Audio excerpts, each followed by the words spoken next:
Parce que tout simplement, les frappes pourraient être, oui, certes, très intéressantes, mais elles ne régleront pas la question iranienne. Désormais, on parle de la question iranienne. Quel est l'objectif?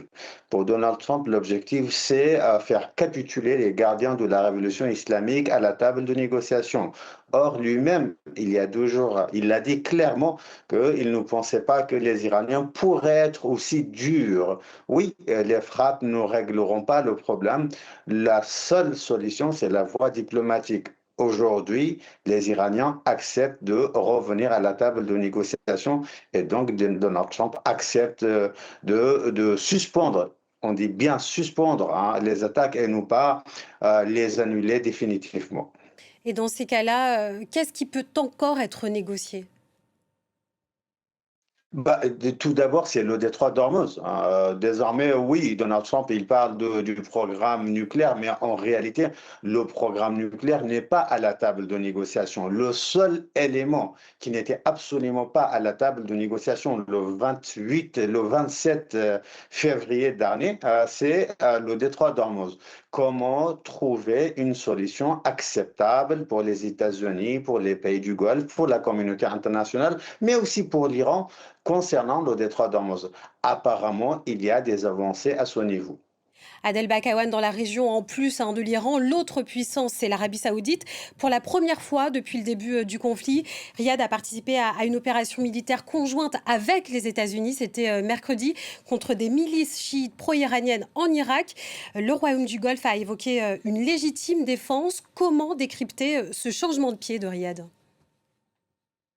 À plusieurs niveaux. Déjà, l'Arabie saoudite, depuis l'effacement de l'Égypte, de la Syrie et de l'Irak, de Saddam Hussein hein, sur la scène arabe, c'est l'Arabie saoudite qui joue le rôle d'un grand frère, hein, de centre de gravité. Hein. Et Mohammed bin Salman se considère, et il est aussi considéré par beaucoup d'Arabes comme le nouveau Jamal Abdel Nasser du monde arabe. Donc, de cette centralité de l'Arabie saoudite, est pour quelque chose de très important dans l'élaboration de cette riposte. Un. Deux, l'Arabie saoudite, oui, pourrait nous pas réagir par rapport à un Iran si puissant, un Iran si fort, un Iran qui est en guerre contre les États-Unis et Israël, parce que tout simplement l'Arabie n'a pas les moyens pour le moment hein, à réagir et riposter contre la République islamique d'Iran. Mais l'Arabie saoudite a les moyens nécessaires pour riposter contre les Houthis au Yémen ou les milices irakiennes en Irak. Hein. Donc ça c'est le deuxième niveau. Le troisième niveau, l'Arabie saoudite bien évidemment a un projet économique majeur très important. Ces attaques des milices pro-iraniennes au Yémen et en Irak perturbe structurellement et systématiquement ce projet économique de Mohammed bin Salman. Cela n'est absolument pas acceptable. Et ensuite, bien évidemment, comme vous l'avez dit, c'est un indicateur très important. Pour la première fois depuis le 28 février, l'Arabie saoudite entre dans cette guerre directement aux côtés des États-Unis d'Amérique pour frapper les milices irakiennes. C'est pour dire aux Iraniens, il est probable que je n'entre pas dans cette guerre contre vous directement. Mais il est fortement aussi probable que je n'accepte pas que vos milices au Yémen et en Irak frappent mes infrastructures économiques ou militaires. Et le 22 juillet, hein, Washington a annoncé avoir signé un accord avec Riyad pour développer un programme nucléaire civil. Qu'est-ce que cette décision dit des relations américano-saoudiennes? C'est que cette relation a été lourdement fragilisée ces dernières semaines depuis le déclenchement de cette guerre.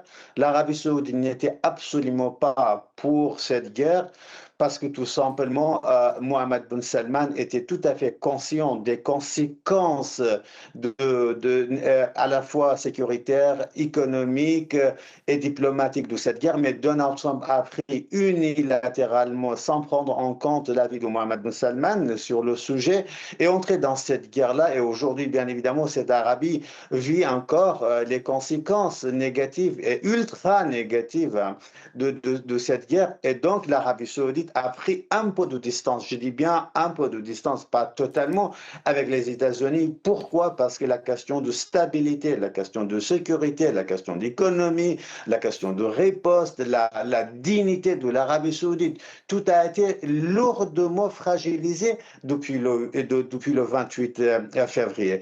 Et donc les États-Unis, notamment Donald Trump, a pris conscience de cet éloignement relatif de l'Arabie saoudite par rapport à Washington. C'est pourquoi ce geste envers Mohammed bin Salman et l'Arabie saoudite est un geste très, très significatif et très important. Pourquoi? Parce que depuis toujours, l'Arabie saoudite voulait avoir accès au nucléaire civil. On dit bien civil. Et bien que lorsqu'on parle de nucléaire civil, c'est la première étape.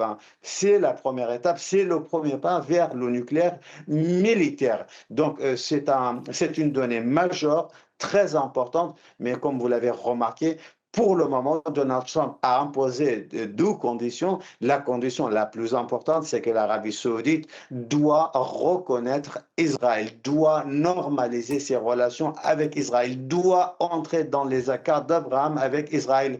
Or, aujourd'hui, l'Arabie saoudite n'est pas tout à fait prête pour entrer dans ces accords.